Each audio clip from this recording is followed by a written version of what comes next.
Okay guys, do you see this is the poster for it. I would like to point out that her body does not look like that in the film. This is not an accurate representation of how they show her, and that's actually a really positive thing. And whenever we go over the pros and cons, particularly the pros, you'll see what I mean.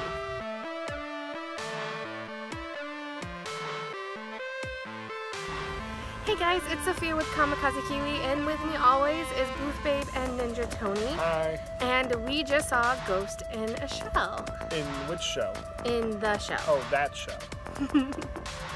So, of course, we're going to review this in my favorite way, a pros and cons list.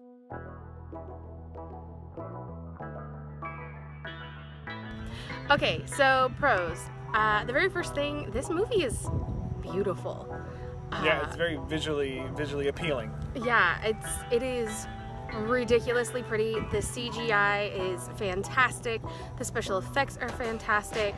It's shot in interesting ways, like with interesting angles, and it moves a lot, but not like in not like a lot of edits and stuff or like fight scenes, but it will have from a bird's eye view scene, and then it'll have a weird angled scene. It has a ton of establishing shots, a ton. And while I'm not usually a big fan of that, I actually think it's really nice. And the reason why is because the environment is beautiful. It is a mixture of the movie Gamer and Blade Runner. But I mean, it's inspired by Blade Runner. Yeah, and if you watch the original anime, it's, man, talk about establishing shots. There's like a whole scene that's like 5 minutes long. Let's play a song. It's the scene I always fall asleep in.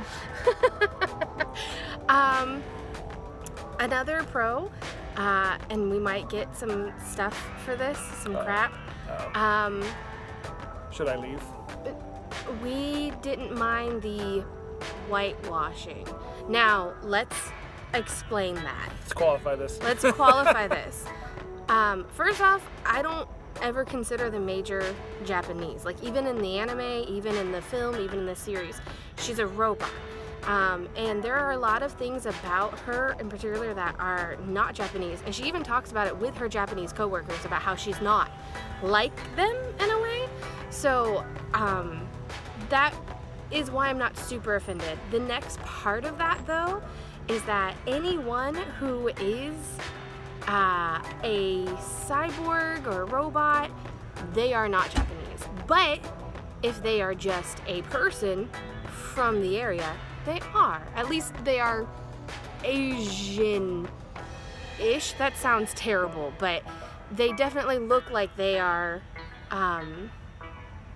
correct for the setting. What Sophia is saying is that there is a large amount of diversity in the cultural heritage of the people, and I think the reason why it's not as offensive that Scarlett Johansson is the main character of this movie, a movie that was adapted from a movie that came from Japan, is that she's literally, like, she was made by humans just to look like a human. Just to look like a human. And like, and they talk about a lot about being beautiful. Yeah. Like, she was made specifically not to blend in, but to be beautiful, to be better. Not that I'm saying that Scarlett. Yes. I'm not saying that Scarlett Johansson is better than the average Japanese person. I'm not saying that Japanese people aren't beautiful. I'm not saying any of that. I'm saying that in the movie they specifically talk about it. And I appreciate that if you are going to put something like this in your movie, that you have at least some sort of reason for it. Yeah, it's not good, but they do kind of acknowledge it and say, here's a reason why. Yeah. And even the other characters that, I mean, like, for instance, the guy with the mullet. Oh my gosh, we just saw the movie and we already can't. I love him, he's my favorite too. Anyways, like, you know, whenever you see him in the movie, you know, he has a mullet and kind of like dirty blonde hair and stuff. But here he's very clearly Japanese. Very Japanese. And they did his mullet beautifully. Anyways, but his mullet is like on point. Like, I'm serious. His character's on point. And honestly, all the characters are pretty dang well done. The other pro that I really was kind of more impressed with than I thought I was going to be, the music. I thought the music was fantastic. They definitely took a lot of stuff from the animated movie and changed it up a little bit to fit this movie, but I actually thought it was pretty darn well done. I agree. That's how I felt. It was enough like the original film that I felt it fit, but it was different enough that I cared. Oh, I got it. The best pro of all time. The movie made sense. I mean, maybe I'm just a dumb American person, but I watched the original Ghost in the Shell like 3 and 4 times. I don't ever. I can't remember what it's about. Because I always fall asleep in the darn establishing shot. I'm out, and then I'm like halfway through. I'm like, wait, what are we? Oh no. I have seen it. I'm so lost now. I have seen it a few times, and You all know the one. It's the one where they're in the slums, and there's like, wow, they're really poor here. Let's just look at all the stuff. You know, it's really beautiful. I get it, but man. And the slums didn't make sense to me until this movie. It really actually, like, they explain things. They're like, hey, this is an area, and like, yeah, and like, oh, the Major is the only synthetic being. She's the only one who's fully synthetic. And I was like, are other people fully synthetic? No, they're all cyborgs. Nope. She's the only one who is a robot. A robot. With a human brain. I was like, oh, okay. Like, even when I watched the whole season, I watched the whole show, the anime, well, I never quite got it. The show and the movie aren't quite... I get it, but I never quite got that sense that she's the only one. Like, she's special. No, not even from the movie. I watched it many times. Never got it. They did a good job of appealing to my dumb American brain to, like, actually, like, oh, okay, I get it. That's true. Now I finally get that part of the movie that I've never gotten before. They've established who the characters are and what they can do and what makes them special. That's true. They each... Like, I never knew who the freaking bad guy was in the original movie. I didn't quite understand what the difference between this one group of people and the group that Major worked for. Like, were they a separate private military company, or were they part of the Department of Defense? Never got it until this movie.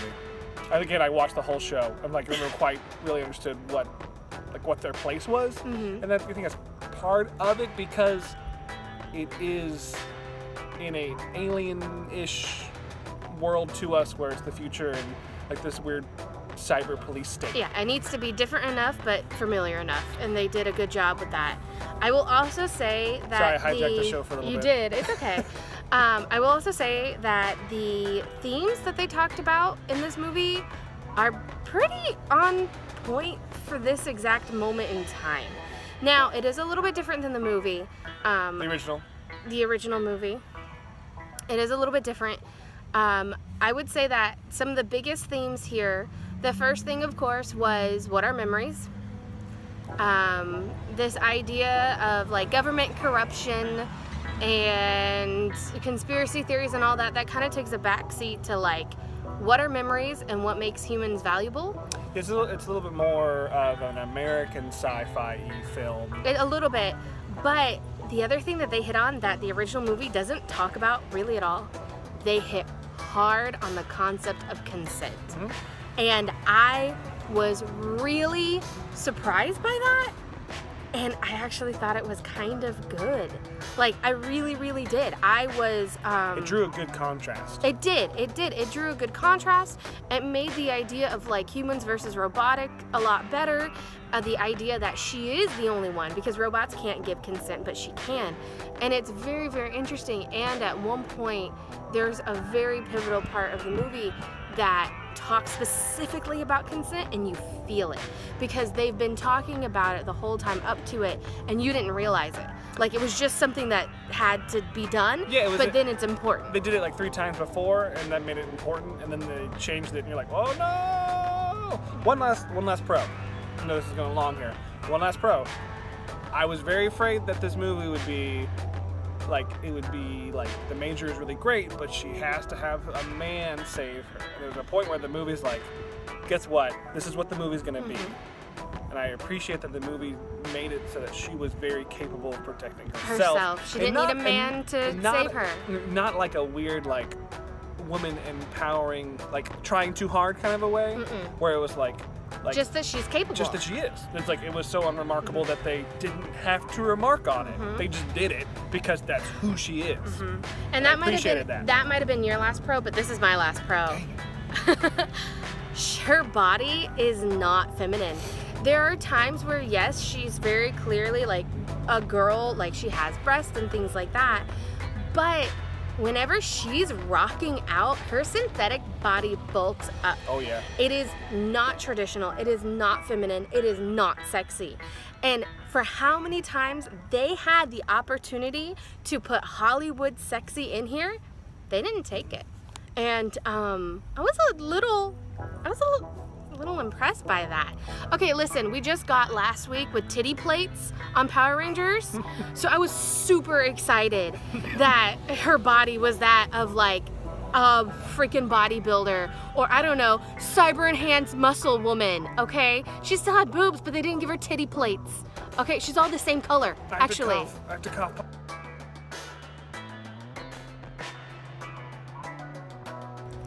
Okay, cons. This is very specific to us and our experience. Everyone in the theater was coughing. Like, everybody, myself included, obviously Tony included, like every one of us, and the gentleman in front of us fell asleep. Ghost in the Shell movie, why you make people sick? The older gentleman in front of us, he straight up started snoring. Everybody like must have choked on their soda at the same time. All of us were coughing. And this one guy with all the keys to every door in the universe kept getting up and down out of his seat and jingle jangling all over the theater. That was our personal experience. That's our personal cons. That's our cross to bear. Okay, so movie cons. Oh boy, man, it was visually taxing. Oh my, if you are prone to seizures from bright lights, you are going to go into a seizure. It is bad, it's bad. If we saw it in 3D, I would have thrown up. Whenever it's beautiful, it's beautiful. Whenever it's dark or moody, you can't tell crap. Mm-hmm. It's not good. It falls into the same problem that the original did, where there's so many establishing shots. You're like, wow, isn't this pretty? You're like, I don't even know what I'm looking at anymore. It's so much. Can I do an example? I don't know that I can do an example. Okay, so like we're pretty normal right here, right? So then we'll just make this dark, okay? And now for the next 2 minutes of really important information, I'm gonna keep you in the dark, and then I'm gonna do this a few times. Oh boy. And that's not okay. Like, it's super gross. It's really super gross. There were times where like I actually had to like look down because I was getting sick. Everything was a little bit of a jump cut. Whenever you went from establishing shots to anything else, it was just this jump cut, and there was flashing lights, and then it was dark, and then it was a beautiful established shot, and then it was flashing lights. Jump cut the movie. It was. It felt like it too. Like I know movies jump cut, like that's a thing that happens. But this movie felt it. You felt it. You're like, boys and bears. It was almost like you were physically jarred. That's how crazy it was. My next con, as much as I don't mind Scarlett Johansson being the white person playing a Japanese character. Well, a robot. A robot, really. Made in Japan character. She doesn't do a great job. She does a weird thing with her arms. Like when she walks. Well, even when she just stands there. Whenever she stands. Maybe because she's trying to be a robot, and she's like, I don't know what to do with my arms. What do I do with my hands? What do I do with my hands? I mean, she honestly had no idea what to do with her body, but also her expressions and her tone weren't on point at all. Like, they were totally off. It hit the uncanny valley, and the reason why is because her tone was very dead. You know, the majors. Very deadpan. The major is very, Bato, what's the report? But then she would be like, Bato, what's the report? I need my memories. And I'm like, it's like, oh, that's weird. That's like, you can't be robotic and then like be very, very, very concerned about your memories and all your human-y parts, because it makes like this. It's like, who am I? Yeah. Really, Bato, who am I? I don't know, Scarlett Johansson, who are you? I'm going in. I need to go into deep dive. No, that's not even, that wasn't, she's like, I need to go into deep dive. If you see anything, pull me out. It's, sorry. I mean, the movie got you sick. Like, she's supposed to be kind of aloof and odd. I feel like that's important, like, because she's a side. That's important to her character. She's a robot. She's a synthetic. But it makes it too awkward that she is both wanting to be, like, she's wanting to find her human parts, and that makes and it comes through in her acting, and then also she's a robot, and then she has kind of like this weird thing where she walks kind of strange, and she has her shoulders and arms are, like, it's just a little bit. It's just a little bit off. Like, everything is just a little bit off. I don't know what that is. I don't know if that's a conscious decision or I'm just weird and I didn't like it. You're clearly just weird. The other thing that I will say is some of it was really obvious. Like, whenever things happened in the plot, and I know obviously I've seen the original movie, so I have a really good gist, even though I don't remember that movie or know what it was. I have a pretty good idea what's gonna happen, what's coming. But some of it was just not creative. Like, some of it, some of the foreshadowing was like not really foreshadowing as much as it was like telling you. And I didn't care for that. I think there needed to be a little bit more subtlety and complexity. And the last thing for me, I don't know what your last con is, but my last con is there were some iconic scenes that I didn't see. Like, things that have actually inspired other movies, like the Matrix scene and things like that, that weren't really there. It's not that they weren't there. They weren't there well, and I didn't care for that. For me, not enough Togusa. Yep, my favorite character in the show. See, I like Bato a whole lot. Well, yeah. There wasn't a lot of Bato either. He was there. He was there. He was there way more than basically everybody but Major. Yep. But it's just, I don't know. There's something about it. Everybody was okay, but no one was great. I think that's really what it comes down to. Yeah.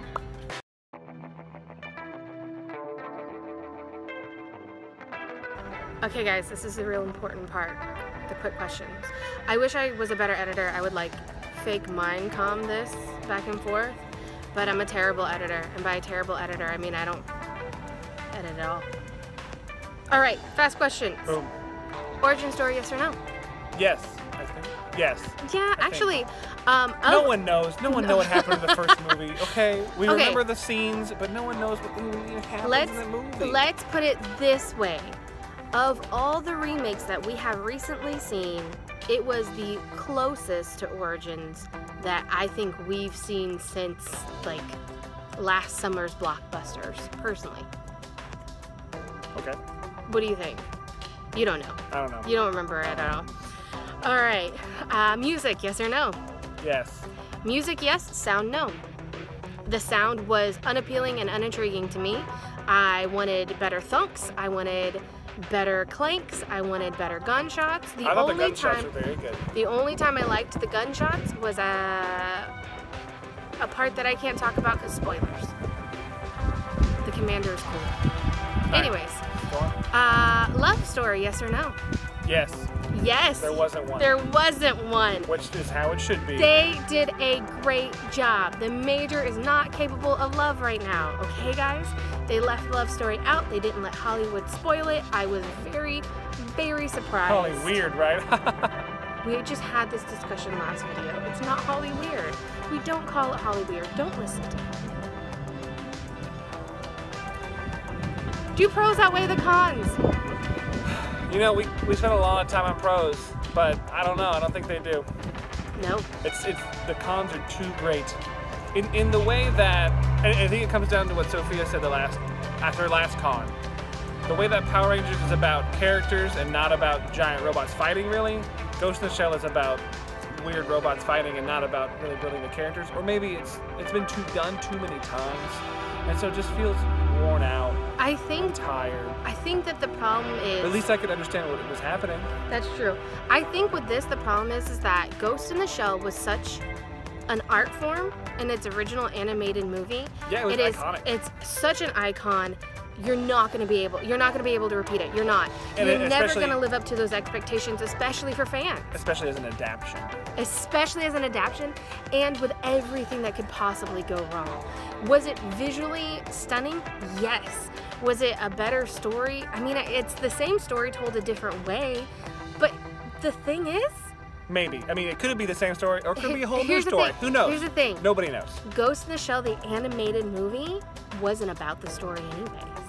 So if you're going to sit here and compare this movie, you can't, because it's just not. It's just not.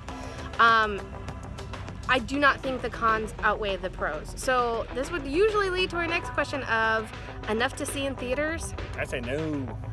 If you are a huge fan of the series, of the original movie, and you want to see what's different, go see it.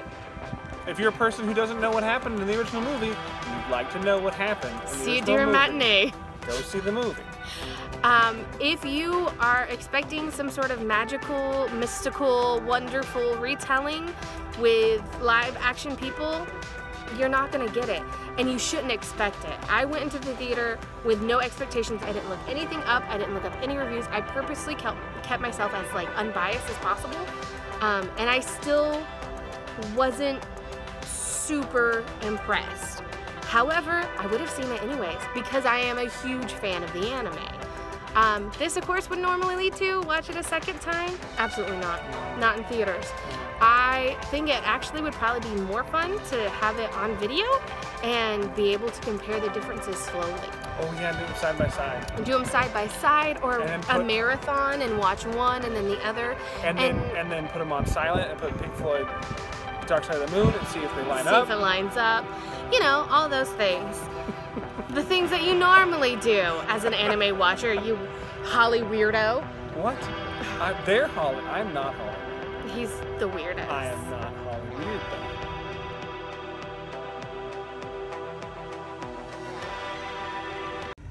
What does it feel like? Like you had popcorn a moment ago? Butter is greasy, okay? Hey guys, thanks so much for watching our review of Ghost in the Shell. I hope that you enjoyed it. You got information. I don't know. What do you even watch these for? Hopefully because you like us. And hopefully you'll click on something that's in this empty space that isn't empty anymore. Maybe there's a video you can watch. Maybe you can subscribe to the channel. Maybe you can like. I don't know, all those things that you say at the end of the channel. I've said them now. Bye.